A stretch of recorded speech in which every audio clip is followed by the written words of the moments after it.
Hello, everyone, and welcome to another episode of Spilling the Tea. This week, we're here with someone a lot of you will have seen, sort of at the face of a lot of these Contenders casts and in some of the recent preseason Overwatch League casts as well. Um, it's LemonKiwi. How are you doing? Fantastic. We might have mixed up our time zones. It's 11 a.m. It's like super late. We're late-ish. It's dinner time. And we're just gonna have Yeah. some tea. I didn't bring any tea. It's not very Canadian, but sure. So start with some Twitter questions. Yup, Frank asks, what's the favorite game that you've casted? So definitely Overwatch. Not a little bit biased. It is where I spend most of my hours. In terms of favorite games, so I was really internally battling which one I wanted to put forward. I came up with two, so I didn't leave my NAEU friends behind. So I actually casted Contenders Korea in 2019. That was a little while back. But one of my favorite games had to be the O2 Blast versus Runaway at the time, where it went to like game five as the semifinals of the season. And it was super crazy because this was a Runaway that was like undefeated and they had a super OG roster. I'm trying to like look up the roster so to show you how much it meant. Yeah, it had like Yaki, QOQ, Hisu, Assassin. Like this was the Runaway roster that was undefeated. And O2 Blast was like this, I wouldn't say like middle of the pack, but just not a team expecting to beat them. Like they were just not in the big three that were gonna be the team to upset it. So I got to cast that game five, and it's super crazy. Even crazier because it was like 4 a.m. or it was super late my time zone. So being that excited that early is illegal. And for an NAEU game, I probably kind of same situation. The British Hurricane versus I almost said O2 Blast, but Obey Alliance British Hurricane Grand Final in Season 2 2020. Because kind of the same situation. British Hurricane were undefeated for like years or, a bunch of matches. And Obey Alliance were kind of always their rival and always doing really funny comps. At least funny for EU, which EU is funny as it is. But they had like a Winston Ryan and they were doing really weird stuff, off meta stuff at the time. And they ran over British Hurricane 3-0 and it was super hype. I got to cast that and I blew out my vocal cords. So yeah, those are my two favorite matches. I remember watching the Hurricane Obey Alliance game. It's fun. You meant two things that I could definitely relate to. There is one, the blowing out the vocal cords, but two, also the what you said about the late cast with the sort of being so hyped up at like 4 5 a.m. Because I remember when Yeah. I played in Contenders in NA Contenders with Uprising Academy a couple of years ago. I would stay up until like 5 o'clock in the morning for some of these officials, and then the ones you'd win where it was super close and super hype, you're just screaming. And I remember coming away from the match afterwards, and you're just like sort of on that, you've got that adrenaline, and you like don't know what to do with it. You're just there like, yep, okay, I don't think I'm gonna sleep for another 3 hours now. I'm assuming it's Yeah. probably like the same thing when you're casting those games. Banonda OW asks, who would win in a hammer-only Torb 1v1 out of you and Legday? Okay, like they're so stinky though. He's stinky at this game, and he has way better aim than I don't know if he's way better. We're good at different heroes. He's like more of a McCree guy. I'm more of a Ana. Different things. I think I would win just because I have to assert dominance, and because I'm one with the short people, I think that I would master the Torb maybe faster. Yeah, Although, you've got like more of the POV when it comes to the Torb yes, hammer. He's a bit lower to the ground, so you could yeah. kind of just kind of get that going. Yeah, I meme more in my. I don't know. He throws his games too. I don't know who memes hardest, so it's actually going to be a really contested 1v1. But I'll give myself the dub. I'll All take right. the win. Well, you heard it here. We called out leg days, so you better be ready for it now.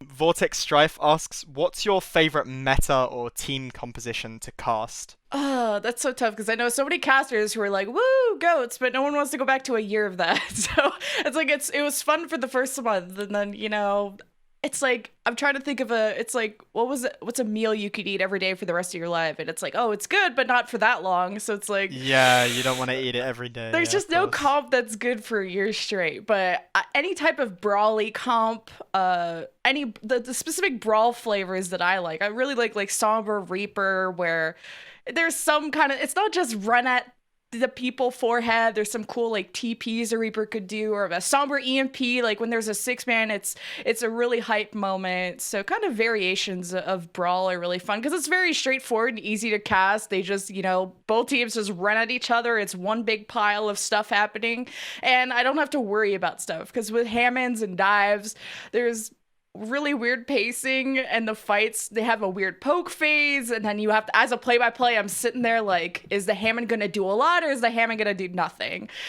So like there's value, but assessing the hype as a play-by-play can be really hard for those fights. So I'd have to say any type of brawl where 6 people just pile up, or 12 people I guess pile up, makes it very easier for my brain to just yell over. So probably something like that. It's probably also the reason that when you think back on a lot of the brawlier comps like goats and stuff, how you have a lot of these hype caster moments, the ones you always sort of think about, because there's always so much action. It's so entertaining to watch and listen to the commentary when it's happening.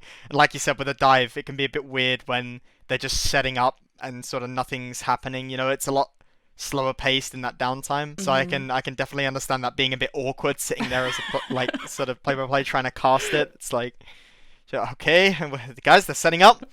You don't really know. Yep. I promise you something's about to happen. Just might take a bit.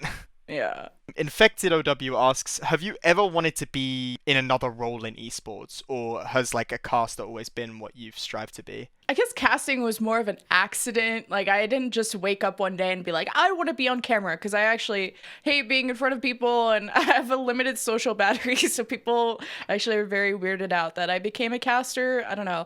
The bedroom setting also kind of that changes that. Anyway, so I actually wanted to compete as a player. This was started back in Call of Duty. I was making little teams and I was trying to get to a high rank and all this stuff, and competing was really my thing because I had this like full-time college science, super heavy academics going on, and I wanted something to kill time, and competing was something I wanted to do. And then casting, I got asked to do it for like a women's tournament, and then I was like, wait, this is, not only do I make more money doing this faster, it's a little bit less mechanically intensive, of course, and yeah, you can also show your smarts doing casting. So that happened. But now but that was many years ago where I wanted to be a player, and now I'm like, oh, I'm too old for this. So as we all do. So maybe another role. I've been thinking about this for a while because, every casting journey comes to an end eventually. It's kind of a volatile kind of job. So anywhere in production, I've thought about, because I know broadcast so much, I might want to be some kind of producer. I don't even know the roles, so that's how lost I am on where I would end up next. Or just working in a league setting in general, like maybe taking care of the players, like player relations, or doing content behind the scenes, like being in charge of the content for a league or something like that. I think I have so many things that I like to do, I wouldn't know where to go next. So let's just see where casting takes me, and then I'll figure it out after that. That was a really bad answer, but I don't know. No, it's fine. I mean, no, it's good that you're enjoying the role that you're in now. I mean, I know obviously it's hard to think about what you might do next when all you think about at the current moment is what you're already doing. I can like relate to that a lot as a player. But yeah, it's really interesting where the sort of background you came from with wanting to compete and be a player. It's super interesting because you see a lot of players, even in like Overwatch, for example, you see a lot of players like make that progression. But it's a weird one with casting because it's very different. Like you can sort of analyze the game, but you have to have like certain talents or like a certain experience to actually be able to cast at a high level. I feel like. Like it's definitely not something people can just walk into. So yeah, it's a really interesting progression that you made there. Tormented by Gnomes asks, when is your next TikTok video dropping? Because those things are fire. I'm surprised people watch those because they're kind of cringy, but I'm just so obsessed with the app that I was like, man, I could really remake a lot of my favorite TikToks just giving an Overwatch flair to it. And I think the off season has been so dry that a lot of people are like Eddie, give me something. So TikToks have been kind of going well. I kind of really like doing them because they're easy to digest, easy to do. In terms of when, I should actually answer the question. So when is it coming out? I don't know. Probably today because I decided to put a face on and do my hair. So I only do TikToks when I get out of my pajamas and don't look like a hobo. So maybe today I'll film some. In terms of when they come out, I don't know. It depends if I like them. So maybe this week. Gnomes. I hope you like them. Yeah, I can like I honestly we have our one of our fantastic social team members, Kerry, runs the TikTok for Boston, and she always comes to us asking if we want to do like X TikTok or whatever, and in my head I'm always like, oh no, not a TikTok, but No. then you do it, and sometimes they're actually kind of enjoyable to do, but then when you watch it back afterwards, you're like, oh god. It's like very 50-50 with TikTok. They're either like very very funny or like very cringy or Yeah. both, and I'm like, yeah, it's always interesting to do those and see how they come out. I'll have to see the ones you did. That sounds really funny. Yeah, the Boston TikTok is doing quite well. It's popping off at the moment. Daring Hardox asks, if you choose one hero to make ridiculously powerful for a week, which hero would it be? That's so tough because it's like, which group of people do I want to make angry? It's like the majority of the population or a certain subsection of I think Brigida would just be really funny. Just bring back like old Shield Bash Oh through God. Shields Brigida and just watch the world fall apart, watch the world burn. Just like have an accidental patch bug, when they sometimes something slips through where oops, Brigida Shield Bash through Shields come back, and just watch Twitter implode. We kind of need some drama spice during the off season because that would be really funny, but not during the league because I also obviously don't want matches to be messed up. So Brigida would be fun. As an Ana main, I wouldn't mind Ana getting more love. I know that they were playing with some kind of experimental patch or experimental thing where they have self nano. So I'm definitely gonna be trying that out, and because I hope that would be a thing that happens. But if Ana could be ridiculously powerful, that'd be cool. Yeah, the self nano would be interesting. Yeah, Anna being really OP would be interesting. It would be cool to see like what the meta would be if Anna was super OP. Mm-hmm. Because obviously you got like the double bubble comps with her, and you've got like the rush comps with her. So like, yeah, it'd be weird because Anna's not really been like solid meta for a long time now. Yeah. Obviously, the brig answer I think would make a lot of people angry. Also, a lot of people happy, but more people angry, I think. Um, I don't know.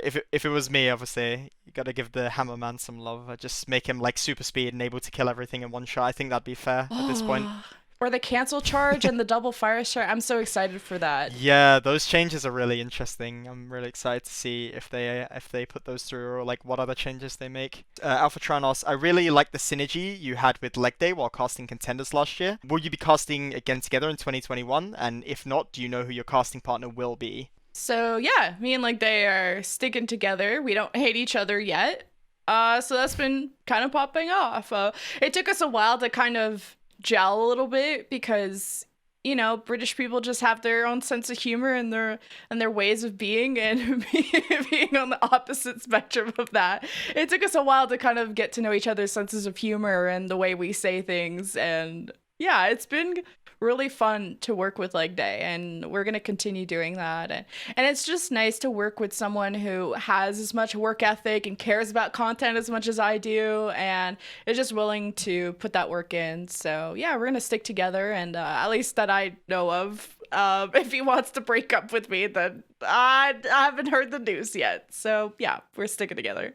Yeah, it must be quite reassuring as well, like having the person that you're used to and you have that experience with casting, like knowing exactly like what they're gonna do or like how they're gonna do things. Because I suppose it helps you like pick up off of each other as well. Like everything Hmm. flows a lot more smoothly.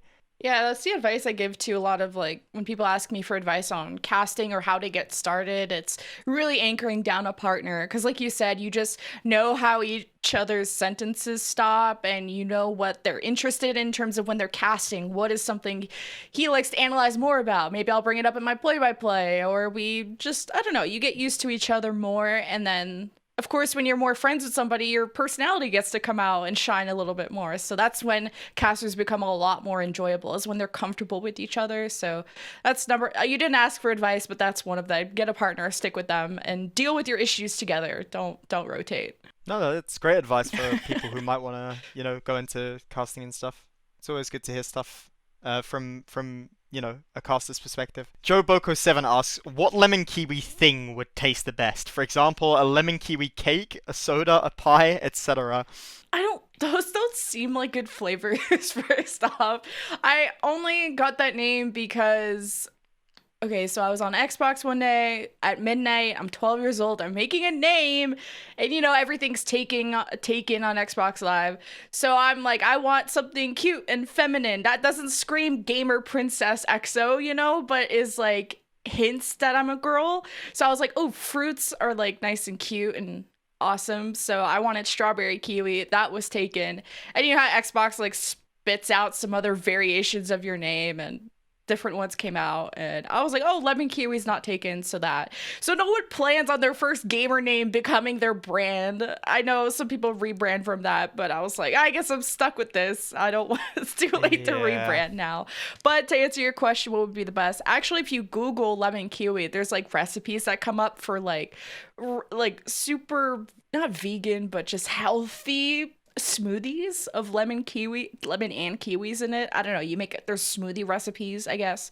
I would never try that, and I would never try pie. I think he's onto something with the soda though, because 7-Up and Sprite, they already have lemon and lime stuff in it. So if you throw a kiwi in there, I think it would be better. I think the only thing that makes sense is like a soda, or maybe a smoothie if you're into that health stuff, but I'm not. So probably a soda. I don't know if I'd be like super optimistic to try like a smoothie, like you said. Might be a bit weird, but the soda I can definitely see. I think it'd be like, I feel like the lemon would just like overpower the kiwi mostly, so it'd Probably. be like, it just tastes like a normal sort of 7-Up style soda, I guess. Yeah, just a little bit different. Just Icy asks, do you have a favorite team to either to watch, to cast, or just a team you like in general? I don't have a favorite team. I'm just this might be a hot take, but I prefer following players, like having favorite players and then follow them to whatever team they go. And that's maybe comes from like a sports thing where, sports, they change people all the time. So I care more about individual players.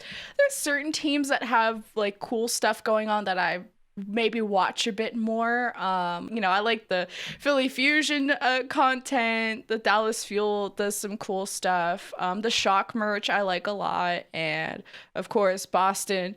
Now that I heard you guys are on TikTok, I'm gonna have to check it out and pick another team. But yeah, I have favorite players and I follow them, and because teams, they change rosters all the time.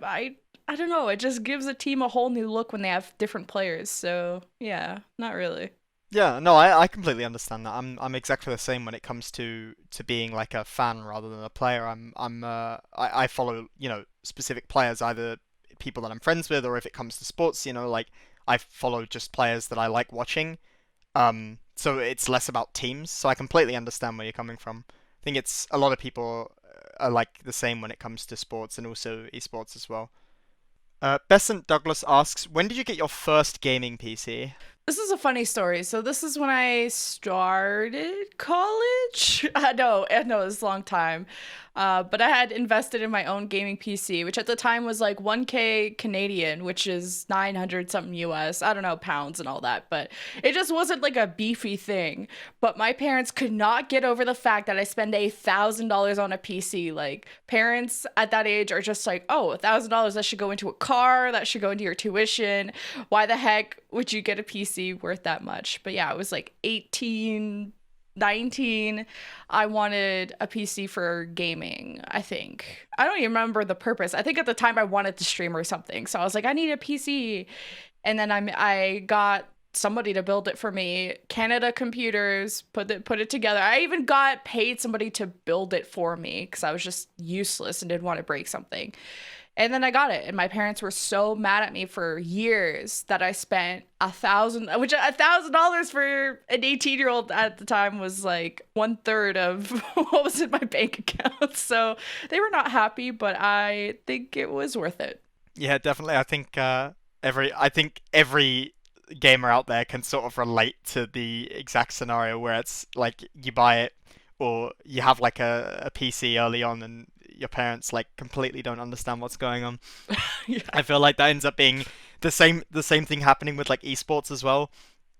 When a lot of people start esports, is people don't, understand it, but then after a while, they sort of see you like doing these events on like camera and stuff, or you like just earning money, and people are like, oh, your parents are suddenly like, oh, maybe it was not a bad idea after all. Yeah, cause they were like, "Why did you do that?" And I was like, "I'm gonna want to play like games," and they're like, "But you have an Xbox and a PlayStation," and you know how like the understanding is just not there. And I'm like, "But there's games on the PC that I can't play," and they just were trying to justify me getting some kind of cardboard box as a computer instead and saving money. It's good advice, but look where I'm now. So it paid off. Question from Mrs. Rack and the Rakattack families asks LemonKiwi if she misses us and hope to see her later this month for Contenders. Oh my god, they are so cute. So Rakattack is a player in Contenders, Context, and their family always watches and is super supportive. And then because they're supportive, I might be biasly supportive towards Rakattack. So we're all cheering on this one player who's like super young, but I always find it super cute when players like moms and families come in, and it's so cool because they even like somehow put it on the radio or they like put it on their phones and they're at work and they're like messaging me or they're tweeting at me like, oh my god, your Contenders was so cool today. And yeah, so I hope I hyped him up enough because all he did was play Brigida, and that's hard to hype up, but his team was pretty fun to cast at the time. So I do miss them, and yeah, we'll see. Hopefully your Rakattack is in Contenders. I didn't look at rosters, but yeah, we'll all see each other in Contenders this year. It's always super cool when you see like parents, especially on like social media and stuff, because I know my parents are always quite supportive on social media, but for Aw. example on our team we've got Punk's parents as well are always like on Twitter and like in the replies to every Boston tweet and all over the place when it comes to social media. So it's quite funny to see the parents using social media because you can always tell they're a bit lost at first, but then it's always really cool to see how supportive they are and like how much they follow actually what's going on, what their kids are doing. It's super cool. And it's so cute because they'll have like their son or daughters or person's like tag in their tag, so it'll be like Rack's mom or Mrs. Rack at this time, and I know what your mom is. And then Punk was like Punk's mom or something, and because I remember Punk is Punk. Papa Punk is Papa Punk's dad as well. Yeah, yeah. Because I remember talking to Punk's mom because Punk played in Contenders like not super long ago, and she was also super hyped up about Contenders too. And who else? Zachary's mom at the time too was like hugely involved, and yeah, there's like a couple more that I'm probably escaping right now, but it's really cool to see parents come and support it. Because I know Contenders might not be as hype as like Overwatch League, but it's still like a stepping stone, and all these players are sometimes 18 and below, and they're still in high school, and their parents want to know what's up, and then they get to watch and they get to see how hype this stuff is and how much money where this money is probably coming from with their winnings. So it's awesome because my parents are definitely like clueless about the stuff and don't watch it. So to see other parents like make the effort to learn this stuff and even just be there, even if you don't know what's going on, like it means the world to these kids to have their parents there and maybe not yell at them. So yeah.